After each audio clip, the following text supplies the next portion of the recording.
झाली रांगोळी तयार. किती सोपं झालंय बघा. जाळी आपल्याला चेंज करता येते. रोज सकाळी दरवाजात काढ. ताबडतोब लक्ष्मी घराच्या आत.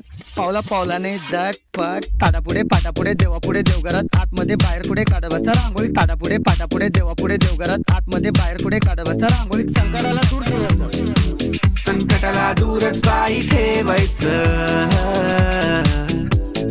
सोडा फालतूची कट कट, काढा रांगोळी पट पट, टाळा संकट फट फट. ठेवायचा आणि फिरवायचं. सोडा फालतूची कट कट, काढा रांगोळी पट पट, टाळा संकट. पावला पावलाने झटपट ताडापुढे पाटापुढे देवापुढे देवघरात आतमध्ये बाहेर पुढे काढत बसा रांगोळी. ताडापुढे पाटापुढे देवापुढे देवघरात आतमध्ये बाहेर पुढे काढत बसा रांगोळी. ताडापुढे पाटापुढे देवापुढे देवघरात आतमध्ये बाहेर पुढे काढत बसा रांगोळी. ताडापुढे पाटापुढे देवापुढे देवघरात आतमध्ये बाहेर पुढे काढत बसा रांगोळी.